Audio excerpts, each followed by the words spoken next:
The reason why people lose interest in you. Have you ever experienced this? Someone was interested in you. They used to message you first. They wanted to know how your day was going. They remembered small things you told them. They seemed excited whenever you were around. And then something changed. The messages became shorter. The conversations became less frequent. The person who once couldn't wait to talk to you suddenly seemed too busy. And now you're sitting there asking yourself, what happened? Did I say something wrong? Did I become boring? Did they find someone else? Or perhaps the most painful question, was I not good enough? If you've experienced this, you're not alone. But there is something important we need to understand.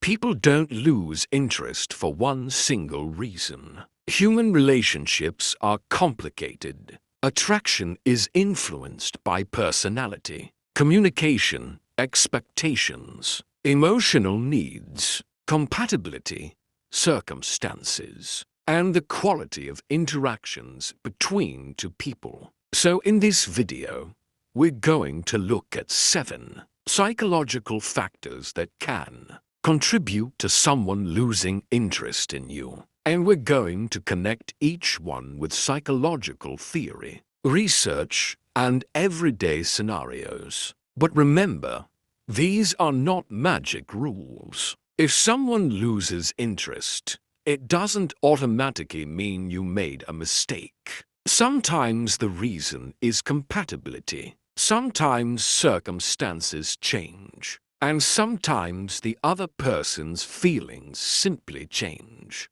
Let's begin. 1. You become too available. Imagine a young man named Daniel. When Daniel first meets Sarah, he has a busy life.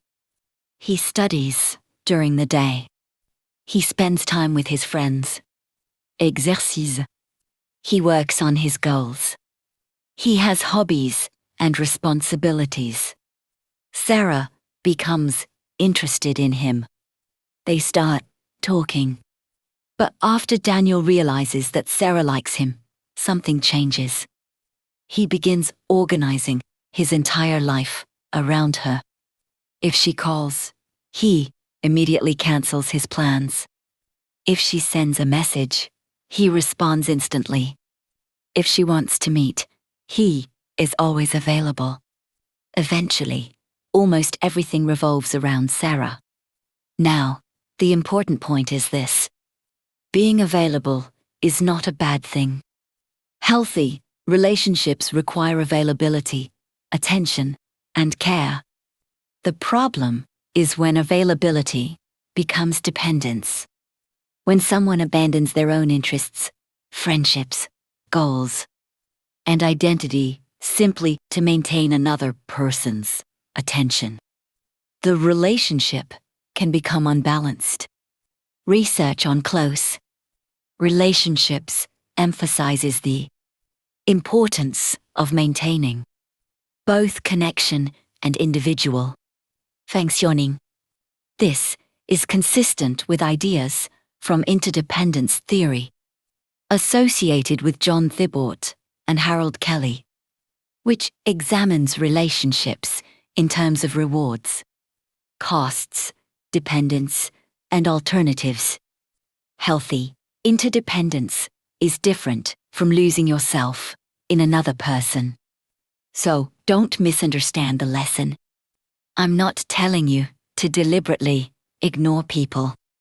I'm not telling you to play games. I'm not telling you to pretend you're busy when you're not. Instead, have a life outside the relationship. Continue learning. Continue developing your career. Spend time with friends. Take care of yourself. Have goals that belong to you. Because a healthy relationship should become part of your life, not your entire life. 2. You stop growing. Now imagine another situation. 2 people meet at university. At the beginning, they have endless things to talk about. Their childhood experiences, their careers, their interests, their fears. They introduce each other to new ideas. Everything feels exciting. But after several months, one person stops developing. They don't pursue anything new. They don't learn. They don't explore. They don't have new experiences. Their entire world becomes the relationship. Eventually, conversations become predictable. The same places, the same conversations, the same routines, the same experiences. This connects to an important psychological idea called self-expansion theory, developed by Arthur Aaron and Elaine Aron. The theory proposes that people are motivated to expand their sense of self, to gain new perspectives, knowledge, identities, resources, and experiences. Research has linked self-expansion with relationship quality, closeness, and satisfaction. Think about the beginning of a relationship. You're discovering another person. Everything is new. You learn their favorite music, their childhood stories, their opinions, their dreams.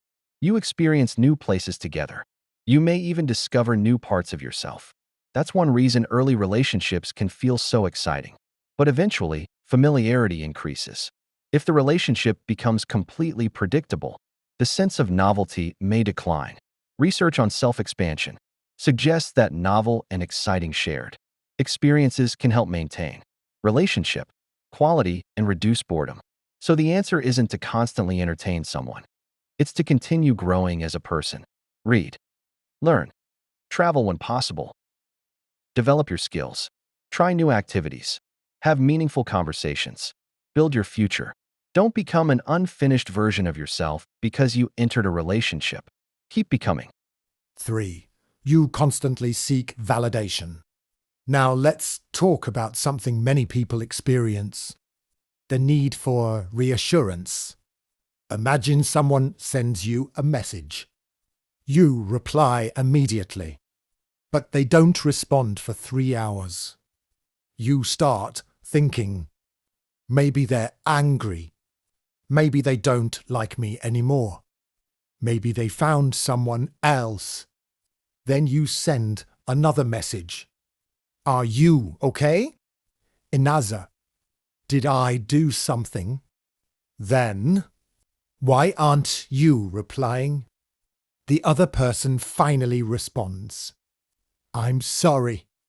I was working. But the anxiety doesn't disappear. Tomorrow, it happens again. This can become a cycle. 4. You don't make people feel heard. Imagine you're talking to a friend. They say, I'm really struggling with my studies. You immediately respond, my studies are even worse. Let me tell you what happened to me. They continue, I've also been thinking about changing my career. You interrupt again. Actually, I know exactly what you should do. Eventually, the person stops sharing. Why? Because they don't feel heard. Human beings don't only want attention. They want understanding. This is related to research on perceived partner. Responsiveness, the feeling that another person understands you, cares about you, and responds appropriately to you. Think about someone who remembers something you told them 2 weeks ago. You said your exam was today. How did it go? That simple question communicates. I listened. I remembered. You matter. And that can be powerful in relationships. So, if you want stronger relationships, don't focus only on becoming more interesting. Become more interested. Ask questions. Listen. Don't immediately turn every conversation toward yourself. Don't always try to solve people's problems. Sometimes simply say, that sounds difficult.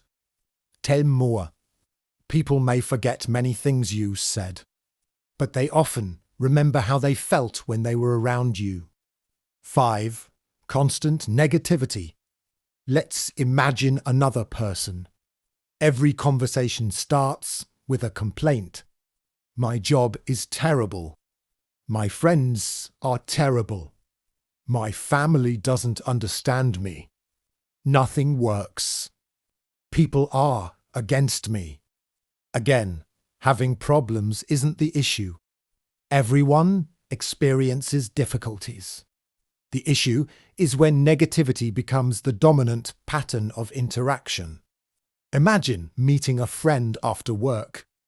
You already had a difficult day. You sit down hoping to relax. Instead, the next 2 hours are filled with anger, complaints, insults, and pessimism. After several weeks, you may start avoiding that person. Not because you hate them, but because the interaction has become emotionally exhausting.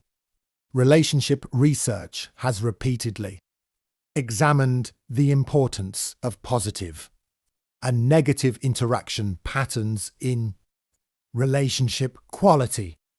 This doesn't mean you should fake happiness. Healthy relationships need room for sadness, frustration, disappointment, and honest conversations. But they also need appreciation, humor, encouragement, gratitude, support. Imagine the difference between these two conversations. Everything is terrible. Nothing will ever change. And things are difficult right now, but I'm trying to figure out what I can do. The second person is still acknowledging the problem, but they are also communicating agency and hope. So ask yourself, when people spend time with me, what emotional experience do they usually have? Do they feel respected, supported, heard, encouraged, or constantly exhausted? That question can teach you a lot about your relationships. 6. You don't respect boundaries. Now imagine this. Someone tells you, "I've had a long day. Can we talk tomorrow?" You réponds, "No, I need to talk now. T'essaies. I really need some space." You keep calling. You send multiple messages. You demand an explanation. You interpret their boundary as rejection. This can damage relationships. One theory that helps us understand this is self-determination theory, developed by Edward Deci and Richard Ryan. The theory identifies autonomy as one of the fundamental psychological needs. Autonomy means having a sense of choice and ownership over your behavior. In relationships, closeness doesn't mean eliminating another person's independence. Healthy intimacy requires both connection and autonomy. Think about breathing. You need oxygen, but you also need space to breathe. Relationships can be similar. You need closeness, but you also need room to remain an individual. Respecting someone's boundary doesn't mean you don't care. Sometimes it communicates. I care about you enough to respect your needs. So, if someone says they need time, don't automatically interpret it as abandonment. Give them reasonable space and communicate openly when necessary. 7. You simply aren't compatible. Now we reach perhaps the most important point. Sometimes you can do everything correctly, and someone can still lose interest. Why? Because people are different. Imagine a woman who wants to get married soon. She wants children. She values family life. She wants to live close to her parents. Now imagine a man who wants to travel for 10 years. He doesn't want children. He wants to focus completely on his career. Neither person is necessarily wrong, but they may not be compatible. This connects with research on similarity and attraction. People can be influenced by similarities in values, attitudes, interests, goals, and other characteristics. So sometimes the problem isn't,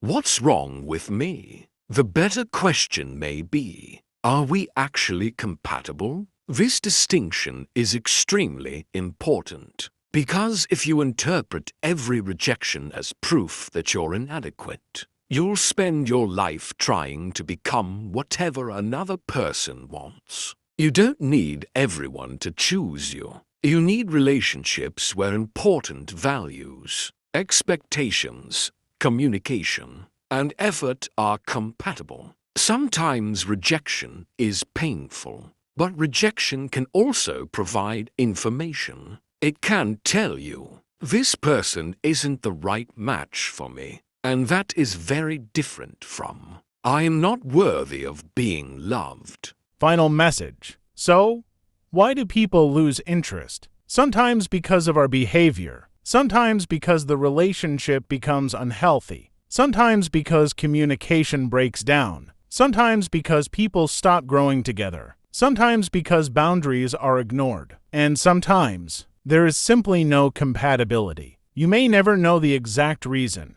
and that's okay. You don't need to have every answer to move forward. If someone loses interest in you, don't immediately lose interest in yourself. Don't beg someone to recognize your value. Don't destroy your identity trying to become their ideal person. Instead, keep growing, learn to communicate, listen deeply, respect boundaries, build emotional strength, maintain your own identity, and most importantly, learn the difference between wanting someone and needing someone to validate your worth, because your worth cannot be determined by one person's attention. The goal isn't to become so perfect that nobody ever leaves. That's impossible. The goal is to become emotionally healthy, enough to build relationships based on mutual respect, genuine interest, compatibility, growth, and care. And remember this, you don't need to be wanted by everyone. You need to become someone who knows their own value and chooses relationships where that value is respected. So if someone is losing interest in you, don't only ask, "How can I make them stay?"